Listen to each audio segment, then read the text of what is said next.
Irmão, hoje é quinta-feira, que Deus abençoe você, abençoe sua família. Hoje é o dia do estudo bíblico, o dia que nós reservamos para estudar a palavra do Senhor.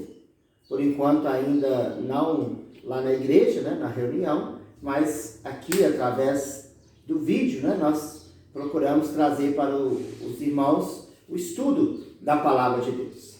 Eu quero só lembrar para os irmãos que estão participando lá da Escola Bíblica Dominical que neste domingo nós continuaremos a lição de número 3 sobre o Espírito Santo e a graça comum. Então, os irmãos que estiverem indo à igreja, na Escola Bíblica Dominical, e aqueles que ainda não estão, nós chamamos para que possam ir, que se preparem, lendo a lição o Espírito Santo e a graça comum, a lição 3 da nossa revista. Vamos orar agora pedindo a bênção do Senhor para o estudo de hoje. Senhor Deus, nós te pedimos, ó Pai, que venha nos abençoar nesse estudo, que venha falar aos nossos corações, ó Pai, que seja um estudo útil para aprendermos algo mais, ó Pai, da Tua palavra e para nos dar esperança em Teu Filho Jesus Cristo. Em nome dele que oramos. Amém. Irmãos, quando nós somos curados de uma enfermidade, às vezes até de forma miraculosa, quando a igreja ora, e Deus cura alguém, eu gosto de dizer que essa cura é só um vislumbre do que vai acontecer conosco no final dos tempos, ou seja, quando Jesus Cristo voltar a essa terra. É um vislumbre da ressurreição do nosso corpo, quando nós seremos, então, todos curados para sempre. Quando não haverá mais enfermidade, não haverá mais dor, não haverá mais nenhuma forma de tristeza ou de algo que acomete ao nosso corpo, porque o nosso corpo será ressuscitado e será transformado pelo poder do Senhor.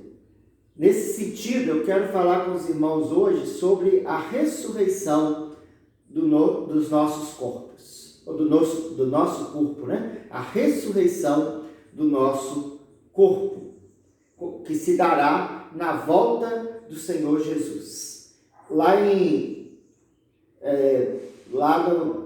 A palavra de Deus, lá em João 5, 28 e 29, diz assim: Evangelho de João, capítulo 5, versos 28 e 29, diz o seguinte: Não vos maravilheis disto, porque vem a hora em que todos os que se acham em túmulos ouvirão a sua voz e sairão. Os que tiverem feito bem para a ressurreição da vida, e os que tiverem praticado o mal para a ressurreição do juízo. Então, não vos maravilheis disto, porque vem a hora em que todos os que se acham em túmulos ouvirão a sua voz e sairão. Irmãos, aqui está falando da ressurreição. O apóstolo Paulo também trata dessa questão, da ressurreição, e nós sabemos que a ressurreição ela é uma doutrina do cristianismo. O cristianismo crê totalmente na ressurreição do corpo. E foi ensinado tanto por Jesus como pelos seus apóstolos e pela Bíblia inteira, sobre a ressurreição. E eu quero pontuar algumas questões aqui para os irmãos sobre a ressurreição do corpo. É importante nós salientarmos, primeiramente, que a ressurreição é tanto para justos como para injustos. O Senhor Jesus deixou bem claro, Os que tiverem feito bem para a ressurreição da vida e os que tiverem praticado o mal para a ressurreição do juízo. É lógico que Jesus está falando aqui em fazer o bem e praticar o mal de forma geral, Jesus está se referindo tanto aos bons, que são justificados por Ele, como aqueles que são contrários, a Deus, aqueles que praticam o mal, que estão alheios à vida com Deus, que vão ressuscitar para o juízo. Então haverá uma ressurreição para a vida e uma ressurreição para o juízo. É isso que o Senhor Jesus nos diz. A nossa confissão de fé, no capítulo que trata sobre essa questão, é o capítulo 32, no ponto 3, diz assim, os corpos dos injustos serão, pelo poder de Cristo, ressuscitados para a desonra. Os corpos dos justos, pelo seu Espírito, ressuscitados para a honra e para serem semelhantes ao próprio corpo glorioso do Senhor Jesus. Então, observa bem que a Bíblia, o ensino de Jesus, que a confissão de fé nos traz, baseado nesse ensino de Jesus, é que os corpos dos ímpios vão ser ressuscitados para a desonra, mas dos justos para a honra e para serem iguais ao corpo glorioso do Senhor Jesus. Então, a ressurreição é tanto para a vida como para o juízo. Todos vão ressuscitar. Justos, injustos, crentes e ímpios, todos naquele dia se ressuscitarão e haverá o julgamento, o dia do juízo final, onde os ímpios, aqueles que não creram no Senhor Jesus, serão banidos para um lugar reservado para eles, e os justos, então, eles estarão gozando da plenitude da bênção do Senhor, do favor gracioso do Senhor. E, irmãos, é importante destacar aqui que os justos, repetindo, os justos não são aqueles que são justos por eles mesmos, não são aqueles que praticam o bem pelos seus próprios esforços, porque a palavra de Deus diz que ninguém é capaz de ser justificado diante de Deus, porque todos pecaram. Justos aqui são aqueles que creem no Senhor Jesus Cristo, que se tornou justo por eles, que morreu na cruz para justificá-los. Então, aquele que crê no Senhor Jesus, que é um discípulo de Jesus, esse é o justo. Esse vai ser ressuscitado para ser semelhante ao Senhor Jesus Cristo, para viver com Ele em honra, enquanto os demais serão lançados no inferno, no lugar do castigo eterno. Mas todos ressuscitarão. Você pode saber, para que lugar você vai?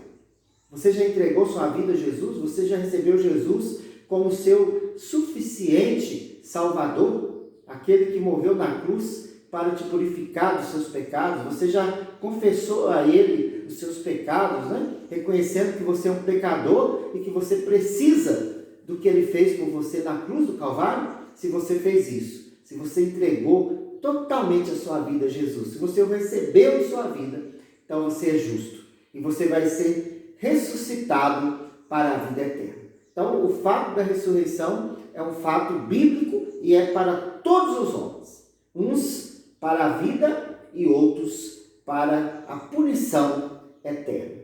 Mas ainda, irmãos, nós podemos pontuar que haverá no momento da ressurreição um arrebatamento. Isso é importante, o apóstolo Paulo, escrevendo aos Tessalonicenses, no capítulo 4, verso 17, diz assim: depois de nós, os vivos, os que ficarmos, seremos arrebatados juntamente com eles, entre nuvens, para o encontro do Senhor nos ares, e assim estaremos para sempre com o Senhor. Aqui Paulo está falando primeiramente dos justos.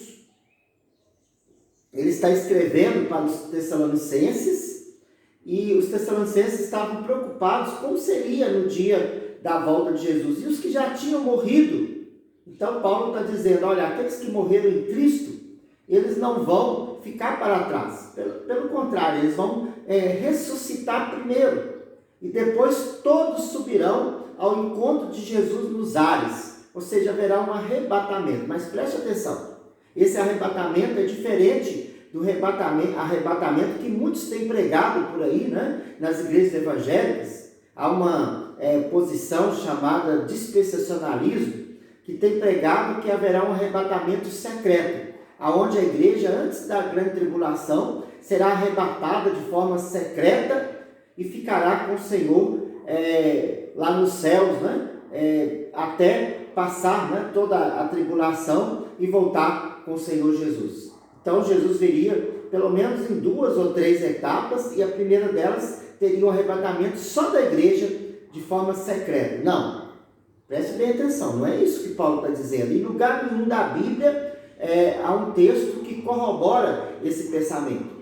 Pelo contrário, né? O arrebatamento é no último dia e será um arrebatamento visível, não secreto. Os mortos vão sair dos seus túmulos. Aqueles que vão para o juízo já vão ser lançados, vão ser julgados e lançados para o juízo, né? Mas os demais vão subir junto com os que estiverem vivos, vão ter os seus corpos transformados, então estarão com Cristo nos ares e voltarão com Ele para uma terra transformada. É isso que a Bíblia nos mostra, né? Lá em Apocalipse, no capítulo 1, verso 7, fala que o Senhor Jesus virá entre as nuvens e todo olho o verá.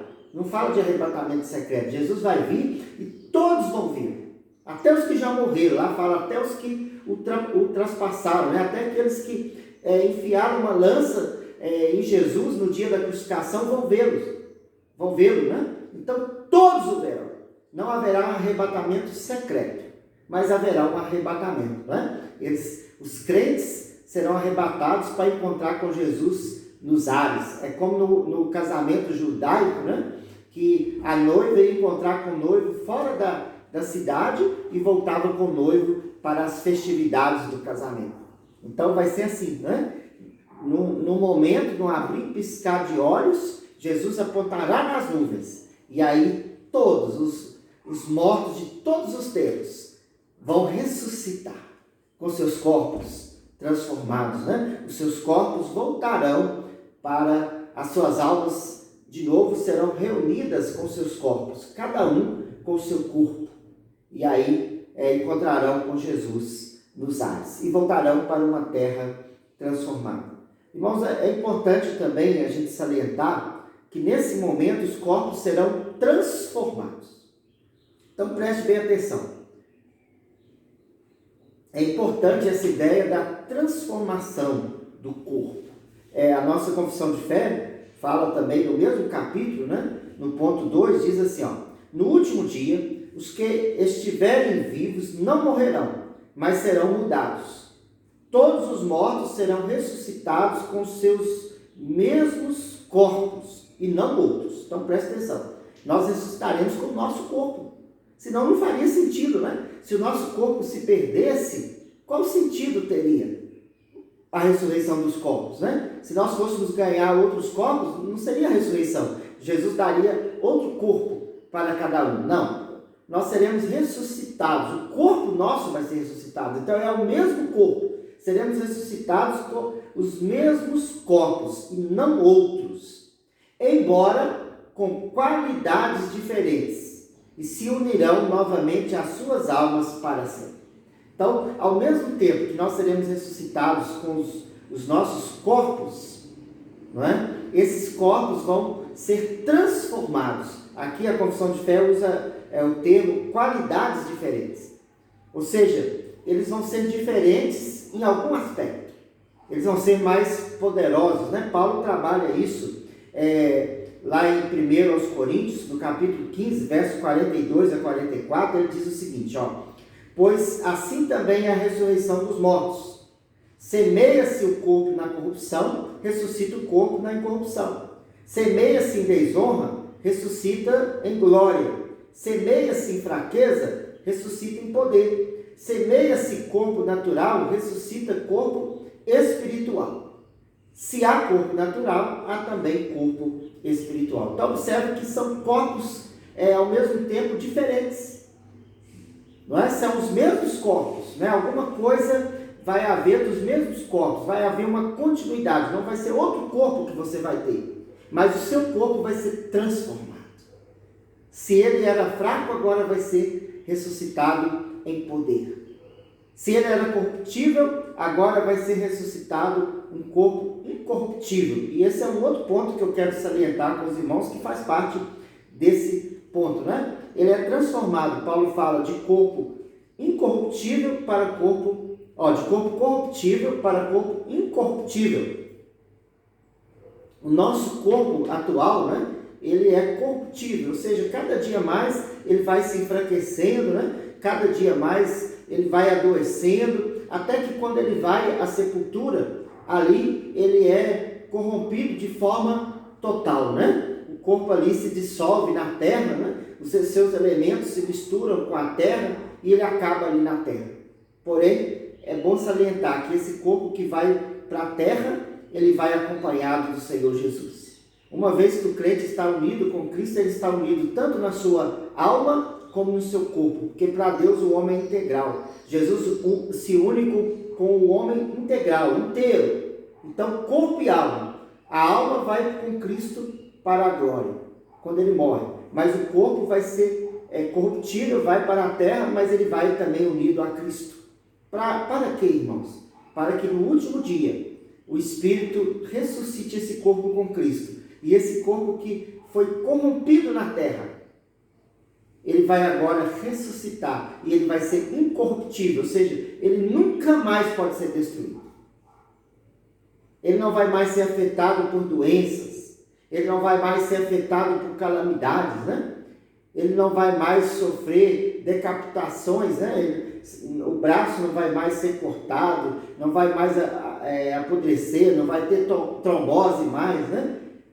Não vai ter nenhuma forma de enfermidade.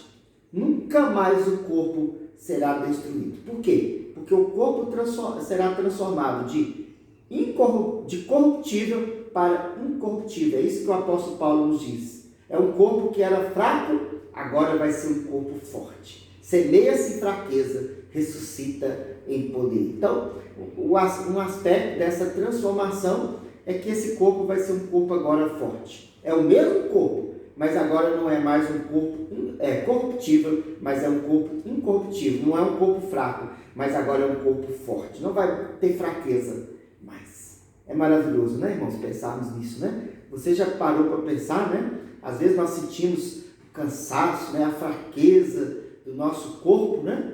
Mas pensa na ressurreição. Quando Jesus vier, né? O seu corpo vai ser ressuscitado em poder. Você não vai mais sentir o cansaço, né? Para poder adorar a Deus, né? Eu também costumo dizer, né? Às vezes nós vamos à igreja, mas com aquele cansaço, né? Com aquela indisposição física, né?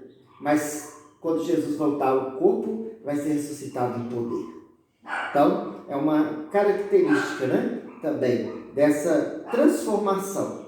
Esse corpo vai ser um corpo incorruptível. E por último, irmãos, eu queria mostrar para os irmãos que agora nós vamos ter corpos espirituais. Corpos espirituais. Uma outra característica dessa transformação, né? Paulo, ele deixa isso bem claro aqui, né? Ele fala, semeia-se corpo natural, ressuscita corpo espiritual. Se há corpo natural, há também corpo espiritual. Então vamos primeiro, irmãos, observar. Primeiro nós falamos que haverá ressurreição, tanto de injustos como justos, né? Tanto de ímpios como crentes. Todos vão ressuscitar. Mas dentre esses que vão ressuscitar, para a vida, só os justos, né? Os justos ressuscitarão para a vida e os ímpios, aqueles que fizeram o mal, ressuscitarão para a perdição eterna. Só aqueles que creem em Jesus ressuscitarão para a vida. Então só eles receberão essa plenitude de vida, né? Então só esses vão ter os seus corpos transformados. Então nós vimos aqui que esses corpos serão os mesmos, mas serão transformados. Só os corpos dos justos, os dos ímpios serão transformados de certa forma, mas para que eles possam receber o juízo, mas os dos justos para receberem a vida. Então eles serão transformados para encontrarem com o Senhor Jesus e serão semelhantes ao corpo de Jesus. E aí nós vimos que eles vão ressuscitar de forma incorruptíveis. Se nós lembrarmos, né, o corpo de Jesus que ressuscitou era o mesmo corpo. Interessante isso. Nós também vamos ressuscitar com os mesmos corpos, né? Tanto é que quando Jesus se deu a conhecer aos seus discípulos, eles puderam ver plenamente que era o corpo dele. Inclusive Tomé tocou, né, nos seus cravos, aqueles cravos que foram feitos quando ele foi colocado na cruz. Ou seja, é o mesmo corpo, mas era um corpo glorioso. Assim os crentes também terão um corpo glorioso no Senhor. Então, esse corpo glorioso, né, incorruptível, que agora não é fraco, mas é poderoso, né, então ele será transformado, e vimos também que esses serão arrebatados para encontrar o Senhor nos ares, e voltarão para essa terra que será totalmente transformada. Então, é importante a gente recapitular aqui, para chegar no último ponto. Qual é o último ponto? É que agora esses corpos também serão corpos espirituais. Aqui requer uma atenção, porque Paulo, ele dá uma ênfase aqui, né, quando ele diz, se nesse corpo natural ressuscita corpo espiritual. Se há corpo natural, há também corpo espiritual. Muita gente entende isso aqui como se esse corpo espiritual fosse como um corpo dos anjos, ou um corpo fantasmagórico, né? Fosse um espírito que fica vagando. Irmãos, não é isso que Paulo está dizendo. Senão não seria corpo, né? Se fosse um espírito não tem corpo. E na verdade, espírito mesmo é só Deus, né? A Bíblia diz que Deus é espírito. Então, nenhum outro ser é espírito no sentido mais próprio da palavra. Todo ser tem de alguma forma um corpo, mesmo que seja um corpo invisível como os anjos. O corpo, ele não pode estar em vários lugares ao mesmo tempo, né? O corpo tem que estar no espaço, né? Só Deus não está limitado ao espaço. Por quê? Porque Deus é espírito. Mas o corpo, ele está limitado ao espaço. Ele tem que ocupar um lugar no espaço. Então, nós teremos corpos. Então, nós não seremos espíritos que ficarão vagando por aí, né? Ou almas vagando, né? Sem corpo. Não, senão não seria a ressurreição. A ideia é que vai ressuscitar um corpo, que será o mesmo corpo, porém transformado. Haverá continuidade e descontinuidade. Porém, será um corpo espiritual. Então, a ideia não é de um espírito vagando. Então, tira essa ideia. Esquece essa ideia. Corpo espiritual não quer dizer um corpo, uma alma, né? Vagando por aí, né? Pulando de nuvem para nuvem, não é nada disso. Então, o que é o corpo espiritual que Paulo está chamando a atenção? Contrário ao corpo natural. Irmãos, pensa nós nesse corpo, né? Pensa como nós somos no nosso corpo. Uma das características da nossa carne, né? Inclusive a Bíblia usa a palavra carne para isso, é estar afastado de Deus e não conseguir fazer as coisas de Deus de forma correta. Desde que o homem pecou lá no Éden, o homem, né, a alma e corpo, se tornou adversário, ou se tornou rebelde a Deus. Ele se rebelou contra Deus. E por causa disso, a Bíblia diz que o pecado veio a todos os homens, e os homens agora, eles sofrem da corrupção do seu corpo, da sua alma e do seu corpo. Essa corrupção é a corrupção do pecado, né? O pecado está alastrado dentro do homem, né? Lá no Antigo Testamento fala que o Senhor olhou, né, e viu que o homem era desesperadamente corrupto. Ou seja, a ideia de corpo natural é que nesse corpo, nessa carne nossa, né, que envolve tanto a alma como o corpo, nós não somos capazes de obedecer plenamente a Deus, mesmo regenerados, mesmo transformados, né, mesmo tendo uma nova natureza, nós ainda vivemos sujeitos ao pecado. Essa carne ainda traz sobre nós a tentação, né? A tentação do mundo, da própria carne e do diabo. Esse corpo natural, o que Paulo está dizendo aqui, o que eu entendo que é um corpo que é suscetível ao pecado. Ele ainda está inclinado ao pecado. Mesmo que nós sejamos novas criaturas, ainda somos inclinados ao pecado. Ainda estamos sujeitos, melhor dizendo, ao pecado. Não somos mais dominados por ele, mas ainda pecamos. E esse corpo espiritual vai ser um corpo livre do pecado. Paulo fala, né, que ele é um miserável homem que sou, né? 1 Coríntios 7, né? Miserável homem que sou, quem me livrará desse corpo da morte? Ou seja, Paulo considera esse corpo atual, ou seja, a nossa natureza atual, que envolve também o nosso corpo, como da morte, né? Ou seja, sujeito ao pecado. Por mais que nós queremos fazer o bem, Por mais que a nossa nova natureza agora seja direcionada a Deus, inclinada a Deus, por mais que queiramos fazer aquilo que agrada a Deus, ainda estamos dominados, ou melhor, não dominados, né, mas sujeitos ao pecado. O pecado ainda traz um grande estrago às nossas vidas. Então, o que Paulo está dizendo, o que eu entendo, é que semeia-se na terra, né? Morre o corpo natural.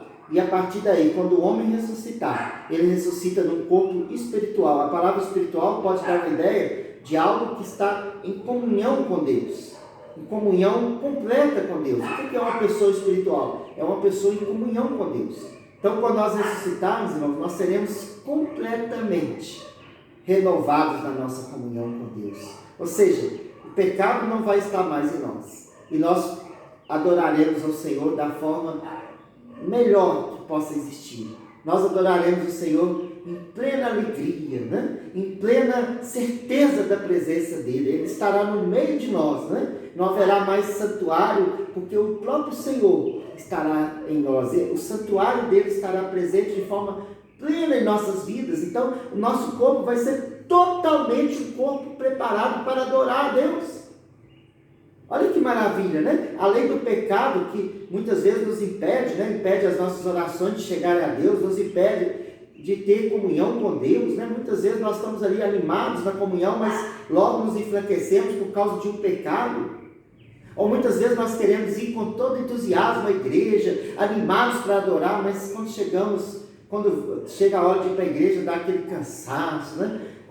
A nossa fé fica uma fé balanceada, né? Às vezes estamos lá no alto, às vezes estamos cá embaixo, às vezes estamos vibrando com as coisas de Deus, né? Mas às vezes estamos tão desanimados com as coisas de Deus, né? A Bíblia nos ensina a buscar o crescimento, o enchimento com o Espírito, mas a verdade, irmãos, é que muitas vezes nós buscamos, crescemos, mas temos aquela ideia de que não chegamos à perfeição. Mas nesse dia, o corpo espiritual será preparado totalmente para estar na presença do Senhor, para amar o Senhor de todo o coração. Vai ser o dia que nós não vamos mais ter que crescer, porque nós já estaremos na plenitude, já teremos alcançado a plenitude espiritual. Nesse dia, nosso amor vai ser completo pelo Senhor. Hoje nós amamos a Deus, né? Mas quão frágil é o nosso amor, né? É por isso que o crente tem que orar, tem que buscar a palavra, como eu digo, né? Tem que ir à igreja, mesmo forçado, mesmo que ele não esteja com vontade, ele tem que pôr esse dever, essa disciplina, porque muitas vezes nós temos que ir à igreja hoje por disciplina, mesmo sem vontade, né? Mas é um dever ir à igreja, participar, ouvir o sermão, né? Chegar em casa, meditar na palavra, ler a palavra, estudá-la, orar constantemente, como diz Paulo, orar sem cessar, mas isso ainda é feito como se fosse com dificuldade, apesar de que aqueles crentes que cada vez crescem mais, cada vez isso vai sendo melhor na vida dele, porque já é um vislumbre, né, do que será, já é um vislumbre do que será, mas ele precisa crescer.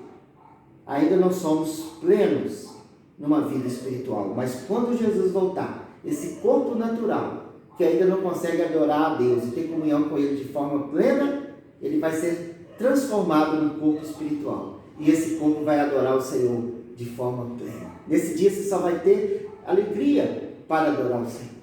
Nesse dia você vai servir o Senhor com toda alegria.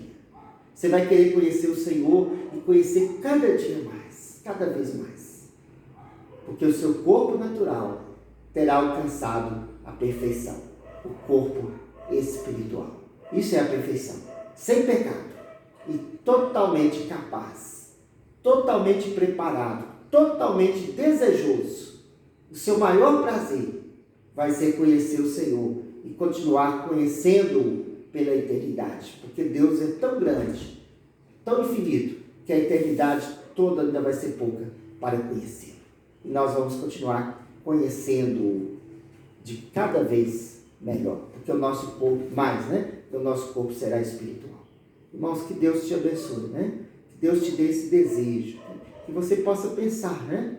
Olha, se eu sou curado hoje aqui, né? Se Deus me dá uma saúde aqui, é só um vislumbre, é só uma amostra grátis do que Ele vai fazer comigo. Só aponta para aquilo que vai acontecer gloriosamente quando Ele voltar. Que eu vou ter um corpo sem enfermidade, um corpo sem fraqueza, um corpo transformado. É o mesmo corpo, mas transformado para adorá-lo de forma perfeita. Que Deus te abençoe, que você esteja ansioso por esse dia. Deus te abençoe.